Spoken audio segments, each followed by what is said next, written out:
Welcome to our quantum deep dive. Great to be diving in. Today, we're plunging into a topic that, well, it really feels like it's pulled from the pages of a sci-fi novel. It does have that feel, doesn't it? But it's actually rapidly becoming a foundational pillar of scientific discovery, quantum simulation. Absolutely. It's shifting paradigms. Our mission today is to unpack how this revolutionary approach allows us to finally understand some of the most incredibly complex physical systems in the universe. Systems that have, for decades, just completely stumped even our best classical supercomputers. Exactly. So we're taking a deep dive into an insightful essay by Jörg O. Schneppet. It's titled Quantum Simulation Complex System and New Verstehen. Which translates nicely to Quantum Simulation Understanding Complex Systems Anew. Yes, and it really lays out the grand challenge quantum simulation aims to solve. So, okay, let's unpack this. Why do we even hit this wall with classical computers when we try to understand the quantum world? What's the fundamental problem? Yeah, that's really the crux of it. It's where the limitation of classical computers, when you're talking quantum systems, becomes, well, painfully clear. Right. Imagine trying to precisely describe the state of a quantum system. Classically, as the number of quantum bits or qubits goes up, the amount of information you need just explodes exponentially. Exponentially. That sounds bad. It is. Yeah. To give you a sense of scale, like if you have just 50 qubits. Okay, 50. It doesn't sound like that many. Right.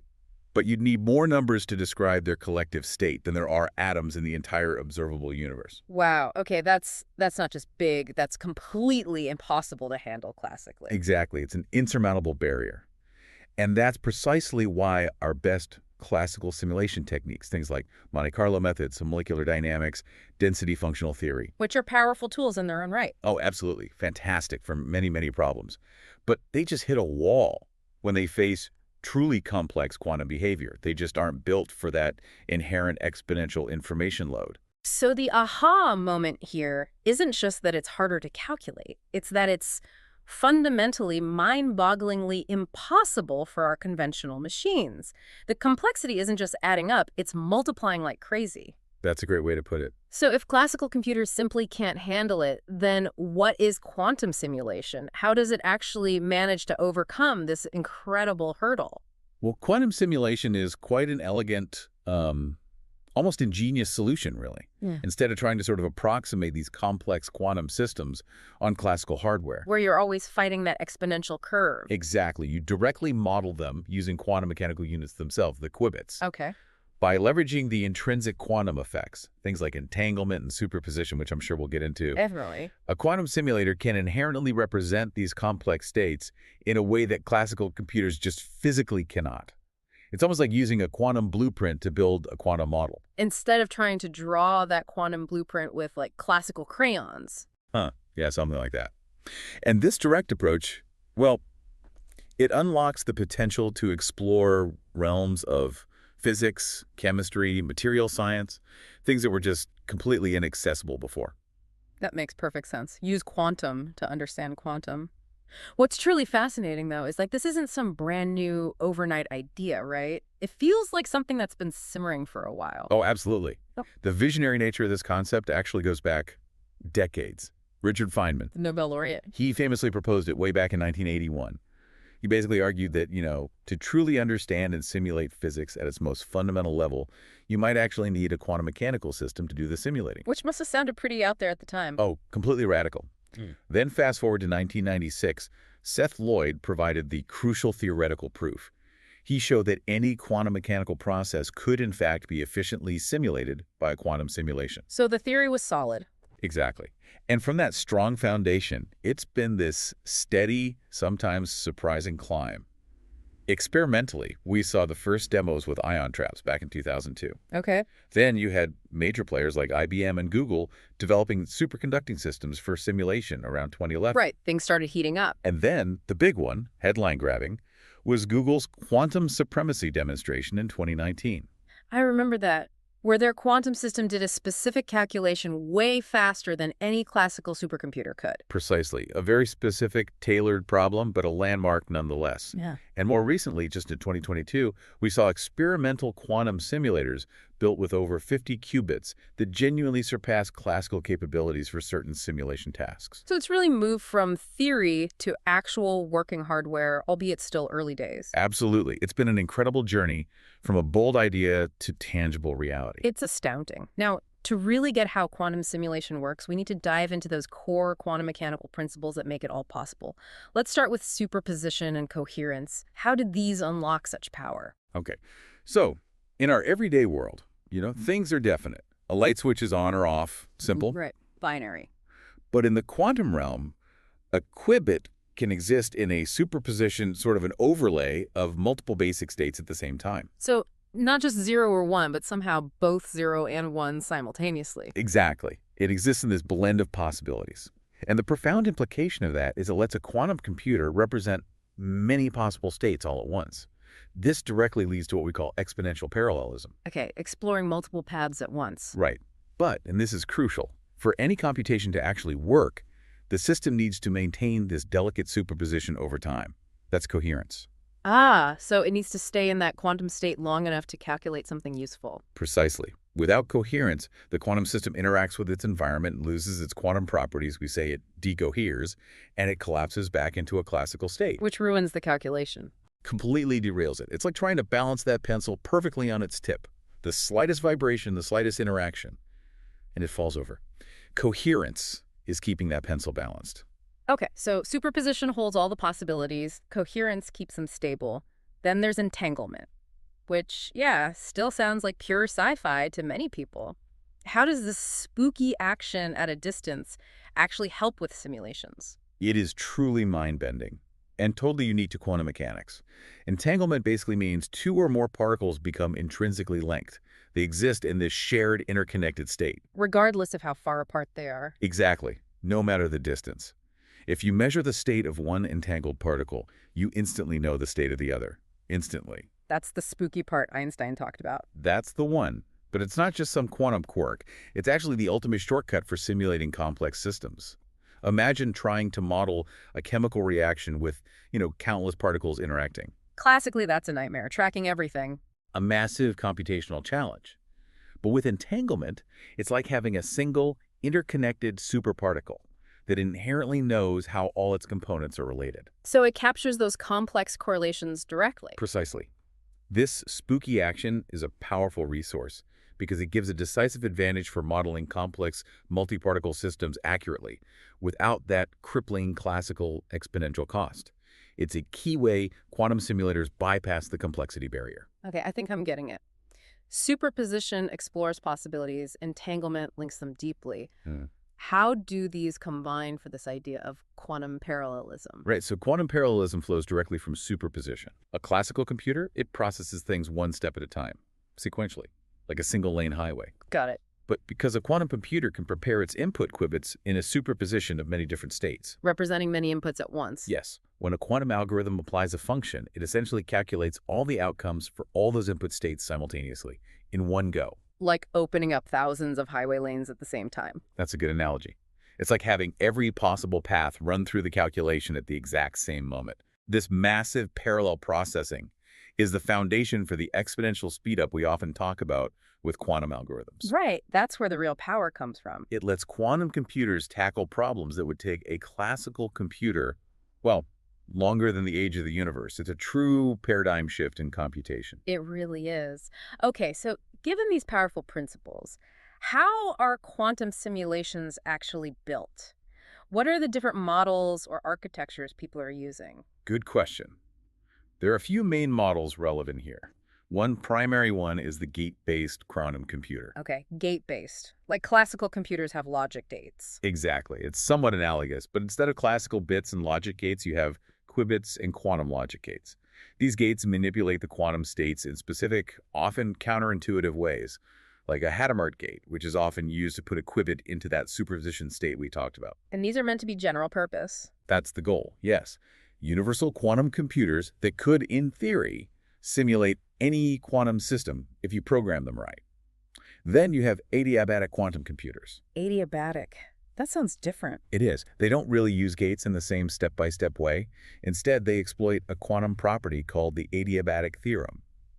They solve problems by starting a system in an easy-to-prepare ground state, Okay.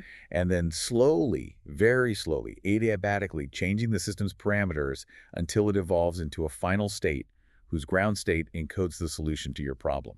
Interesting. So it sort of guides the quantum system towards the answer. In a way, yes. They seem particularly well suited for certain optimization problems. Okay, so gate-based for general purpose, adiabatic may be more specialized, but I've also heard about analog versus digital quantum simulation. How does that fit in? Ah, yes, another important distinction. Analog quantum simulation is kind of like building a physical model, but at the quantum level. You use one controllable quantum system to directly mimic or simulate another, usually more complex or harder to study, quantum system. Give me an example. Sure. A classic one is using ultra-cooled atoms. Yeah. You cool atoms down to almost absolute zero, trap them with lasers in these grid-like patterns called optical lattices. Right. And by tuning the lasers and interactions, you can make these atoms behave just like electrons moving in a solid material. You can directly simulate complex physics models, like the Bose-Hubbard model, which describes how particles hop around and interact on this lattice. Superconducting circuits can also be used in this analog way. So you build a direct quantum analogy of the thing you want to study. Exactly. Digital quantum simulation, on the other hand, uses those discrete quantum gates and algorithms we mentioned earlier, like on a gate-based computer. Okay, more like programming a simulation. Yes, it's much more flexible and potentially universal. You could program it to simulate almost anything, in principle. But, and it's a big but, it comes with a significant challenge. It generally requires robust error correction to combat noise and imperfections in the gates. Because the steps have to be perfect. Well, close to perfect. A key technique they use is called the Trotter-Suzuki decomposition. It's a mathematical trick to break down the complex, continuous time evolution of a quantum system into a sequence of smaller, manageable, discrete gate operations that the quantum computer can execute. And that ties right back into the practical challenges, doesn't it? Digital simulation sounds powerful, but error correction implies these systems are super delicate. You're absolutely right. That fragility, that susceptibility to noise and decoherence is probably the biggest hurdle right now. Decoherence, that's when it loses its quantumness. Exactly. The system interacts with its environment, stray heat, magnetic fields, anything really, and loses that precious superposition and entanglement. It just becomes classical noise. Error correction codes, like the Steen code, for example. Which you mentioned encodes one good qubit using 7 physical ones. Right, that's one example. They're essential to protect the quantum information. But the challenge is the overhead.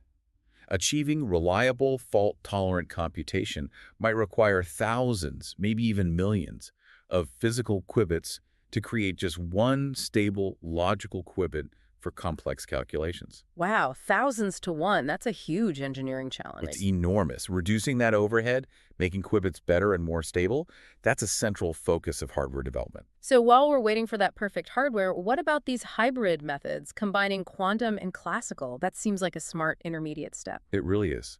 Hybrid quantum algorithms are crucial right now. They cleverly combine classical and quantum resources, leveraging the strengths of both. How does that work? The quantum computer tackles the part of the problem that's computationally hard, classically the bit that needs quantum mechanics. And the classical computer handles the rest, like optimization, control, setting parameters, reading results. Smart division of labor. Exactly. A prime example is the variational quantum eigensolver, or VQE. It's huge in quantum chemistry. What does it do? It's used to find the ground state energy of molecules, their most stable configuration. The quantum computer prepares a trial quantum state, like a guess for the molecule's wave function based on some parameters. Yeah. And then a classical optimizer, running on a regular computer, iteratively adjusts those parameters, telling the quantum computer to prepare slightly different states until it finds the state with the minimum energy. So the quantum computer explores the quantum possibilities, and the classical computer steers the search. You got it. Another big one is the quantum approximate optimization algorithm, or QAOA. That's often used for tackling combinatorial optimization problems, finding the best solution out of many possibilities. Like logistics or finance problems. Potentially, yes. Mhm. And it goes further. Quantum computers might even assist classical simulations directly, maybe speeding up parts of Monte Carlo methods or enhancing machine learning. We're seeing things like quantum neural networks and quantum support vector machines being explored. QML, quantum machine learning. Right. It's all about finding synergies, getting the best out of both quantum and classical worlds, especially in this near-term noisy era. That's fascinating. The idea that these machines can both simulate totally new quantum stuff and potentially supercharge our existing classical tools. So let's bring it back to the listener. What does this all mean for us? Where can quantum simulation actually make a tangible difference? If we connect this to the bigger picture, well, the applications really span almost every scientific and industrial domain you can think of. Okay, like what? Well, in material sciences and quantum chemistry, it's huge. Quantum simulators can accurately calculate molecule structures, solving the Schrödinger equation with a precision far beyond classical approximations. Meaning we could design new materials from scratch? Exactly. Materials with specific desired properties, maybe super-efficient solar cells, better catalysts for chemical reactions, stronger lightweight alloys, room temperature superconductors.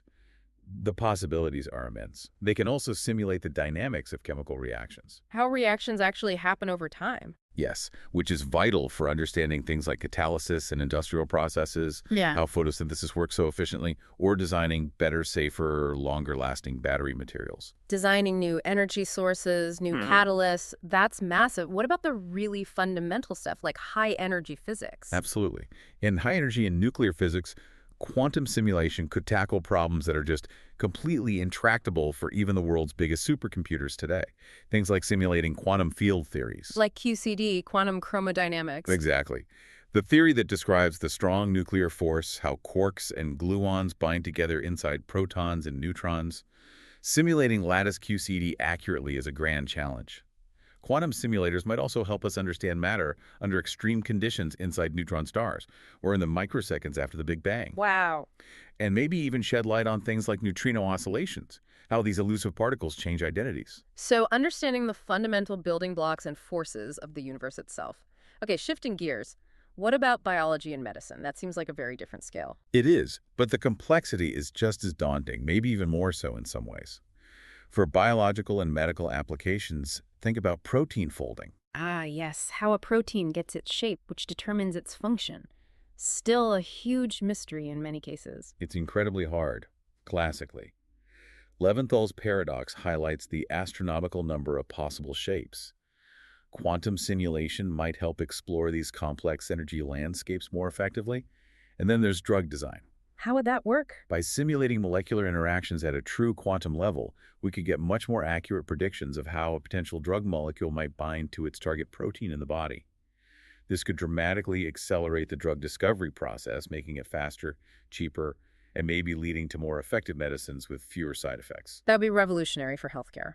Okay, beyond the physical and biological sciences, what about areas like finance or AI? Yes, the power extends there too, into optimization problems in artificial intelligence. In finance, for example, portfolio optimization balancing risk and reward across many assets is a complex calculation. Quantum algorithms might offer significant speed-ups, allowing for more sophisticated risk assessment. Handling more variables, more correlations? Potentially, yes. Same for optimizing complex logistics, like supply chains or traffic flow.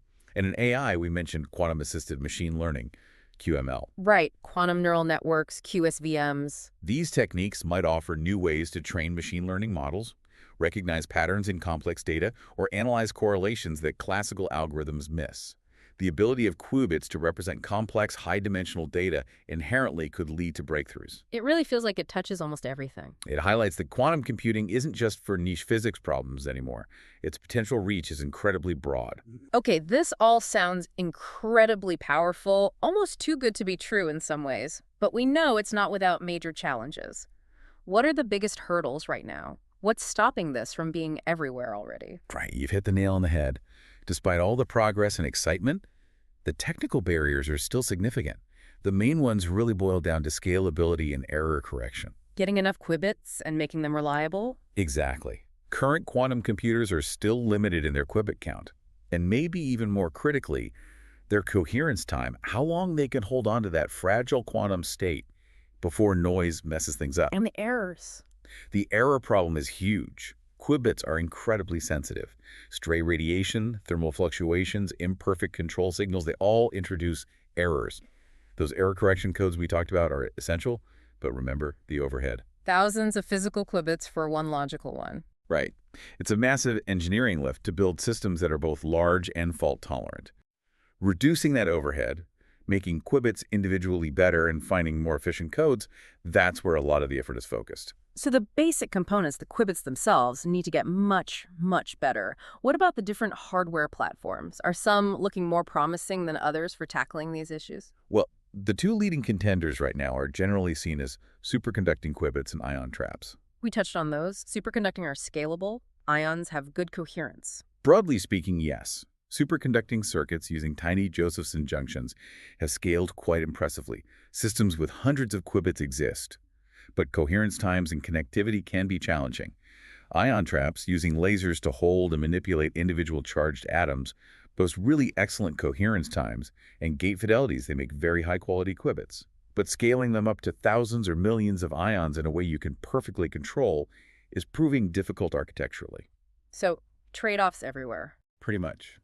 Both have path forward, but significant challenges remain.